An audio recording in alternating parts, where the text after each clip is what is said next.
Hello friends, स्वागत आहे तुमचं TR रुपाली या यूट्यूब चॅनलवरती।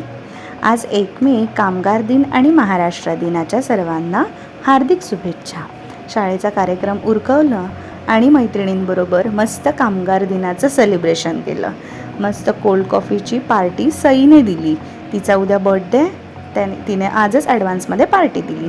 Happy birthday Sai. आणि मग मी घरी येऊन पोहोचले। बॅग घेऊन आम्ही निघालो बारामतीला।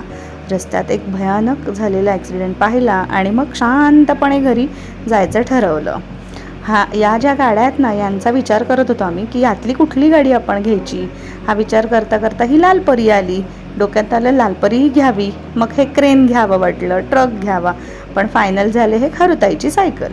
आणि आम्ही दोघं पुढे आलो। मोरगावमध्ये मस्त वडापाव खाल्ला, छान मिसळ खाल्ल्यामुळे पोट भरलंच होतं। पण हा मोरेश्वरांचा इथला जो वडापाव आहे अफलातून आहे, तुम्ही नक्की एकदा ट्राय करा। हे आपलं बारामतीतलं आयुर्वेदिक महाविद्यालय। स्वच्छ रस्ते, मस्त सुंदर दिसले की समजायचं बारामतीत एंटर केलं। विराट हॉटेलच्या समोर थांबलोत। हॉटेलमध्ये नाही बरं गेलो, आमच्याच पाण्याच्या बाटलीतलं पाणी प्यायलो आणि मस्त थंड पाणी पिऊन झाल्यावर 2 मिनिट थांबून पुढच्या प्रवासाला सुरू। आणि मग पुढे हे सगळे मस्त सुंदर असे रस्ते संपवून आम्ही येऊन पोचलो भवानीनगर। भवानीनगरच्या इथे छान मस्त अगोदरच त्याच्या बारामतीत एंटर केल्यावर फळांचं आणि भाज्यांचं मार्केट आहे। तिथून आंब्यांची खरेदी केली मुलांसाठी।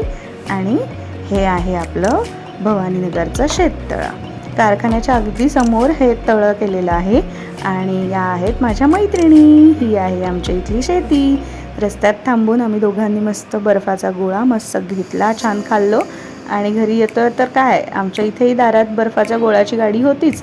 मग काय, मुलांनीही मस्त ताव मारला। नंतर मस्त तिन्ही सांजेच्या वेळेला भूक लागली म्हणून मटण, बिर्याणी, भाकरी असा छान बेत होता, खाऊन घेतलं। मुलांनी शहाळ्याचा आनंद घेतला आणि आम्ही सगळे पोहोचलो गोठ्यात। गोठ्यात काम करणं हे अजिबात काही डोक्यात नव्हतं, पण मुलांबरोबर काहीतरी मज्जा करूयात असं ठरवून आम्ही गोठ्यातली सगळी साफसफाई केली आणि मस्त त्याचाही आनंद घेतला। एवढ्या 10-15 वर्षात मी कधीच आजपर्यंत गोठ्यात गेले नव्हते, पण आता मुलांच्या बरोबर अगदी गोठ्यात, शेतात सगळीकडे जाणं होतं, मस्त मजा करणं होतं। नाहीतर तसं काही शेतातलं किंवा कुठलं गोठ्यातलं काम मला कधी करावं नाही लागलं किंवा येतही नव्हतं, पण आता मी करू शकते। मुलांबरोबर मस्त मज्जा करते।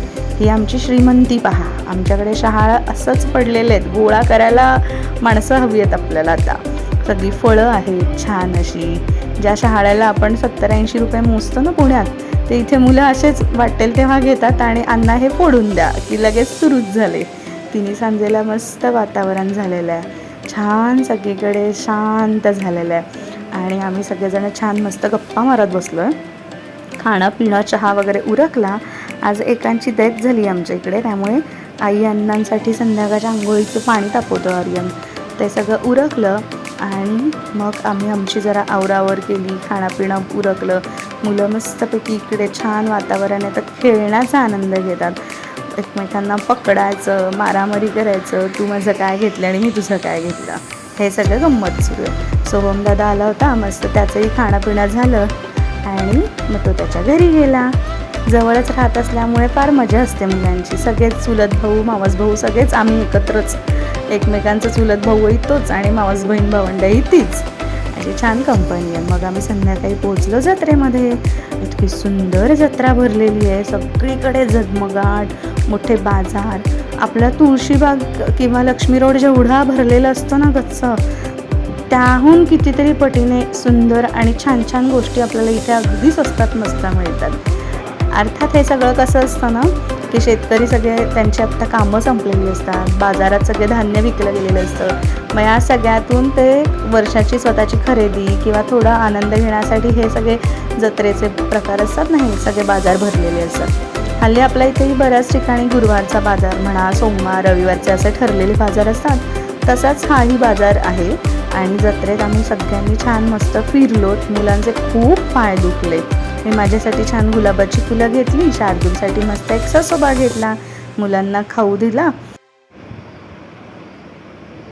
आणि असं मस्तपैकी शिंदे मामांच्या कुल्फीचा आनंद घेतला। शेवटी दमलेल्या लेकरांना मस्त घेऊन घरी पोहोचलो. Tata bye bye, see you.